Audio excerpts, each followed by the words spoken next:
ఆఖరికి పోలీసుల్ని కూడా. ఈరోజు ఒక మహిళా పోలీసు ప్రవళిక ఆ అమ్మాయి తన డ్యూటీ తను చేసుకుంటూ ఉంటే అక్కడ ఆమ్దాల వలసకు సంబంధించిన ఒక ఇన్ఛార్జ్ వైఎస్ఆర్సీపీ నాయకులు ఒక ఆడపిల్ల అని కూడా చూడకుండా ఆ అమ్మాయి మీద ప్రవర్తించిన దురుసు ప్రవర్తన ఏదైతే ఉందో అది నిజంగా అందరూ ఖండించాలి. ఎవరైతే మానవత్వం ఉంది, స్త్రీని గౌరవించే ప్రతి ఒక్కడు కూడా ఖండించాలి ఈరోజు.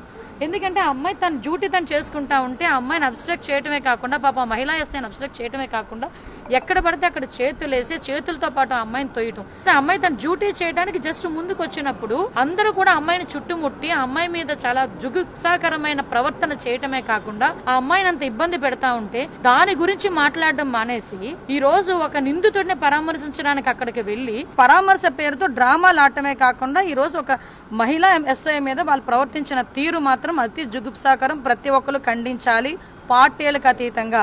అఫ్ కోర్స్ మీకు అలవాటు మహిళలను అవమానపరచడం అనేది ఆ పార్టీలో ఉన్న నైజం, గొడ్డలి పార్టీలో ఉన్న నైజం. అయినప్పటికీ ఈరోజు పోలీస్ మీద చేయబడింది. అలాగనే కాదు, ఏ ఆడబిడ్డ మీద చేయబడినా మేము ఊరుకోం. అటువంటిది డ్యూటీలో ఉన్న పోలీస్తో, మహిళా పోలీస్తో అంత జుగుప్సాకరంగా ప్రవర్తించారంటే అసలు వాళ్ళ తాలూకా సైకోయిజం కానీ గొడ్డలి పార్టీ తాలూకా నైజం ఏంటో క్లియర్ కట్గా ప్రజలకు తెలిసింది. ఈరోజు మా చర్యలు మేము తీసుకుంటాం.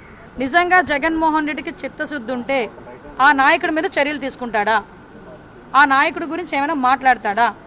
ఈరోజు మేము మాత్రం ఊరుకోం.